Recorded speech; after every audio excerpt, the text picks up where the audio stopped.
Le projet d'écolage représente pour moi le respect des enfants, l'acceptation des différences. Un enfant n'est pas forcément peu intelligent parce qu'au niveau scolaire, il éprouve des difficultés. Arrêter d'étiqueter les enfants et pouvoir trouver des solutions pour les aider.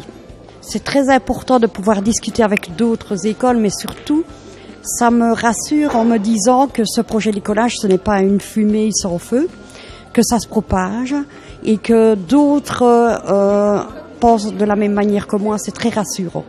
Je trouve ça très intéressant de partager avec le PMS, d'autres écoles, d'autres directeurs, de pouvoir échanger. D'ailleurs, nous suivons une formation TRAFCOL où on échange avec 3 écoles différentes sur plein de choses différentes aussi. C'est très très important de se retrouver dans des réunions comme celle-ci. Collaborer, ça amène tellement de choses et je me rends compte que d'ouvrir la porte d'une classe et inviter un collègue ou une collègue à venir partager ce qu'on fait réellement, ça reste une difficulté. Ça l'est dans mon école et je vois que ça l'est aussi ailleurs. Donc, quelque part, ça me conforte. Et d'un autre côté, je me rends compte de l'importance d'encore motiver mes collègues à échanger plus, quoi. Voilà, donc ça, c'est rassurant et en même temps, ça me motive encore à essayer que chacun collabore beaucoup plus que ce qu'on fait actuellement.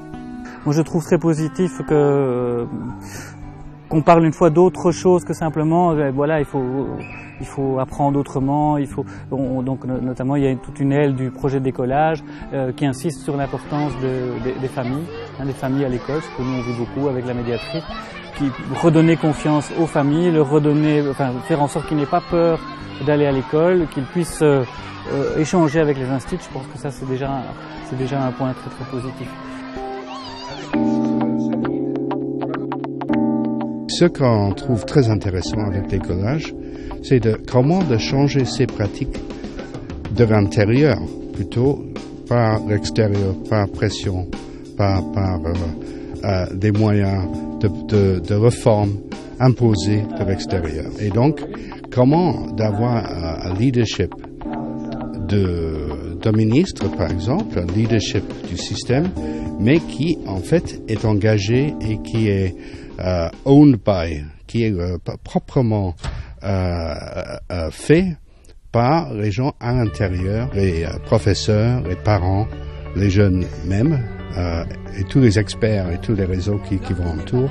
Et c'est ça qui nous intéresse énormément avec l'écolage, qui est vraiment une stratégie ambitieuse. Je pense qu'il y a plus de 300 écoles impliquées maintenant, qui sont impliquées pour vraiment faire un changement pédagogique et un changement de pratique réelle pour assurer qu'il y ait de moins en moins d'échecs, il y a plus en plus de motivation professionnelle et motivation chez les jeunes.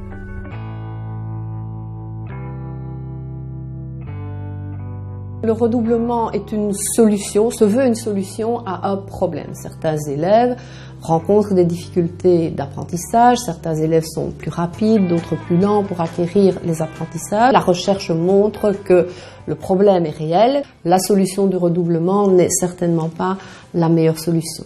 Ça représente en Fédération Wallonie-Bruxelles 10% du budget de l'éducation. Donc imaginez ce qu'on pourrait faire avec cette somme d'argent si elle était disponible. On dit parfois qu'il y a une culture de l'échec ou une culture du redoublement en Fédération Wallonie-Bruxelles. Les parents ont toujours connu ça, les enseignants ont toujours connu ça et ça apparaît comme une évidence. Et donc du coup, comme c'est le mode principal de gestion des difficultés d'apprentissage, d'autres modalités qui sont plus efficaces ne sont pas mobilisées ou pas mises en place. La plupart des enseignants sont vraiment persuadés que le redoublement est profitable aux élèves. Et pourquoi est-ce que ce résultat est différent de ce que les chercheurs observent? C'est parce que l'enseignant qui voit l'élève qui recommence son année, généralement cette année-là ça va mieux pour l'élève. C'est sur le long terme que le redoublement est inefficace. De 2 élèves qui étaient faibles, un qui est passé dans la classe supérieure et l'autre qui a recommencé,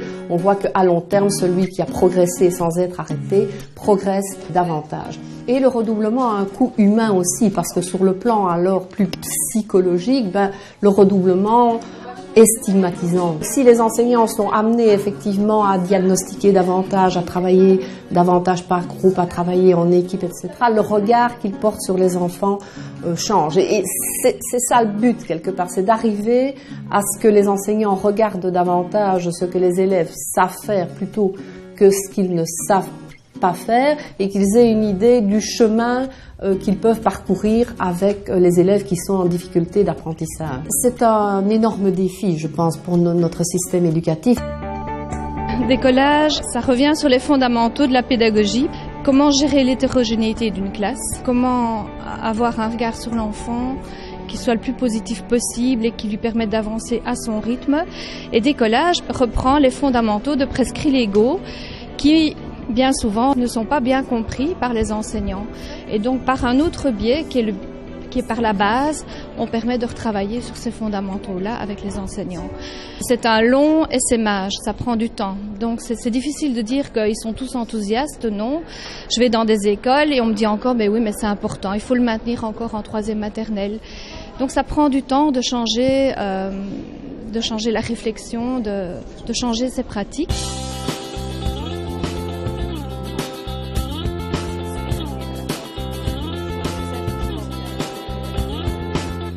Décollage pour nous, c'est une communauté, c'est quelque part un ensemble de personnes qui sont autour d'un même projet. La dimension collaboration est extrêmement importante parce que c'est une collaboration pas seulement entre les enseignants, mais entre les enseignants, entre les acteurs de terrain et différents niveaux intermédiaires et au niveau global aussi, qui permettent en tout cas d'avoir pour une première fois peut-être le système qui se met en marche ensemble. Tous les acteurs se mettent en marche ensemble dans un seul but, c'est de diminuer le redoublement et le maintien des élèves.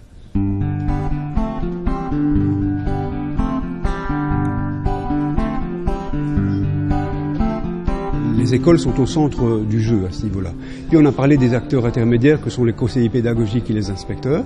Nous, on est là un peu pour soutenir l'ensemble de ces acteurs. Donc l'administration a un rôle de soutien, mais un rôle de soutien actif. L'objectif, c'est de changer les pratiques des enseignants, donc les inciter à travailler d'abord davantage en équipe, à travailler davantage sur la différenciation et l'adaptation des activités en fonction des difficultés de certains groupes d'élèves pour favoriser donc leur réussite et en tout cas éviter le redoublement.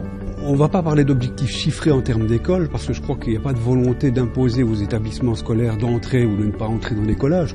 Ce qui est en tout cas comme objectif plus chiffré pour nous, c'est d'essayer d'amener un maximum d'outils à disposition des équipes éducatives. On pense en tout cas, on émet l'hypothèse que si on parvient à donner des ressources, à mettre en place des ressources pour les gens, pour les enseignants, ça va les amener à réfléchir sur leurs pratiques et à essayer d'échanger et de collaborer avec d'autres.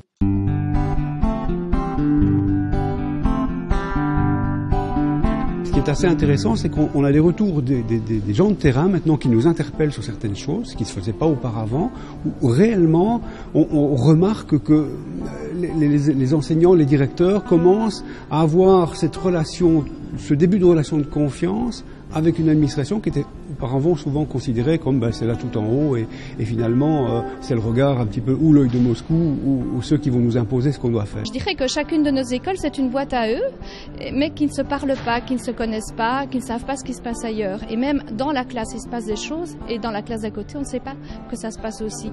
Et notre rôle c'est de mettre en lien tout ce qui se passe et de permettre aux enseignants d'avancer, se dire je peux agir, j'ai envie d'agir et j'agis, je veux agir. On se rend compte aussi quand on va informer les écoles sur Décollage que les enseignants font plein de choses dans leur classe. Donc je parlais de boîte à eux, mais c'est se dire vous faites plein de choses, ne vous dévalorisez pas. Tout ce que vous faites, vous êtes déjà dans Décollage et vous ne le savez pas. Et ça c'est important de leur dire voilà, vous y êtes, on décolle ensemble.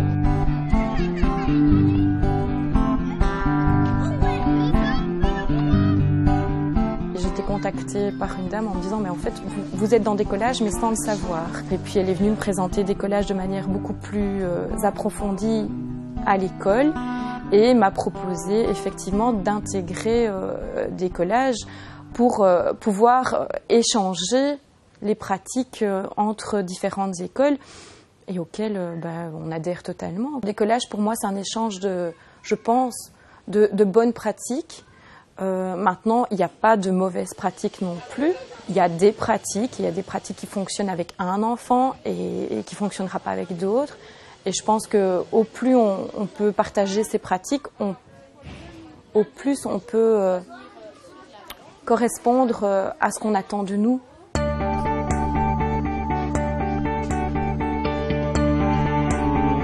En 5-6 cette année, comme nous travaillons en cotitulariat, nous avons mis en place tous les vendredis après-midi un système de tutorat entre 5e et 6e, où là l'enfant, suivant son évaluation, remplit une fiche et dit bah tiens, moi j'ai une difficulté en calcul écrit, la division écrite, j'arrive pas, je comprends pas. Il va s'inscrire sur le tableau des demandes et quelqu'un qui sait très bien jongler avec la division écrite lui dit ah ben moi je peux t'aider, ça j'ai super bien réussi. On peut par exemple en tant qu'enseignant expliquer 10 fois la même chose et l'enfant il ne comprend toujours pas. Donc que ce soit un de ses pairs qui lui explique, il va mettre un autre langage, il va mettre d'autres mots et il va permettre à l'enfant de pouvoir comprendre. Et on vérifie si la reformulation entre les deux copains a été correcte. Mais là, on est vraiment des guides, des accompagnants, on n'est pas le maître magistral.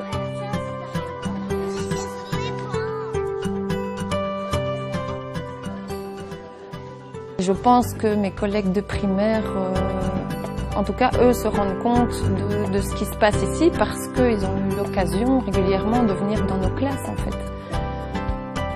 Quand ils ont une heure de temps libre, on va dire, ici, on leur propose de venir une heure dans la classe des maternelles ou, voilà, pour aider. Et on fait beaucoup de collaboration entre classes, entre étages. Moi, j'ai des projets avec ma collègue de 2e primaire. Chaque semaine, une fois par mois, il y a ma collègue de 3e maternelle qui a des projets aussi avec la 1re primaire. Voilà, donc on met pas de barrière en fait. Le problème, c'est justement que chacun reste dans son coin et puis il n'y a pas de continuité. Alors ça n'a pas de sens. Pour qu'un enfant évolue correctement, il faut absolument qu'il y ait de la continuité au sein de toutes les classes. La 1re maternelle a autant d'importance que la 6e primaire qui, elle, justement, à l'ICEB en fin d'année, c'est tout aussi important parce que les bases, elles sont là.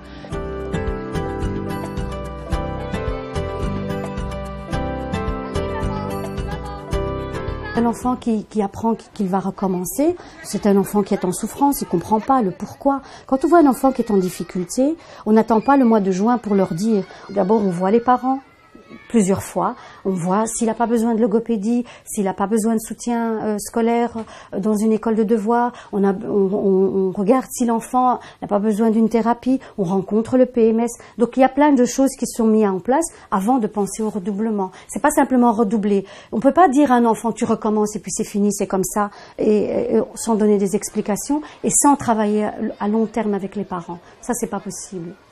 Accompagner, ça veut dire prendre conscience qu'un enfant est en difficulté, prendre conscience qu'un enfant travaille bien et que voilà, on est partenaires ensemble, vous parents et nous, enseignants ou personnes médiateurs. Je crois que l'échange entre les équipes éducatives ne peut qu'amener à l'amélioration parce que partout, il y a des gens qui se retroussent les manches, partout il y a des gens qui réfléchissent et qui trouvent des idées qui font avancer. En plus, nous avons mis en place une cellule qu'on appelle direction assistée, avec des enseignants de chaque cycle qui sont appelés délégués et qui se concertent avec moi pour des objets genre formation, genre les accents pour l'année prochaine, ce qui est essentiel. Donc voilà, on met en place des choses pour se faire aider, pour ne pas être tout seul, parce que quand on est tout seul, finalement, à un moment donné, on voit plus clair, enfin on risque de ne plus voir clair, et donc voilà. C'est le dialogue, c'est la concertation. Je pense que l'essentiel, c'est d'avoir une équipe solidaire avec des gens qui s'encouragent, qui savent de temps en temps rire d'eux-mêmes, rire des situations un peu absurdes, comme on a parfois dans l'enseignement, on en a beaucoup, mais qui, malgré tout, rebondissent pour redonner toute leur énergie et tout leur savoir-faire au service des apprentissages, au service des enfants.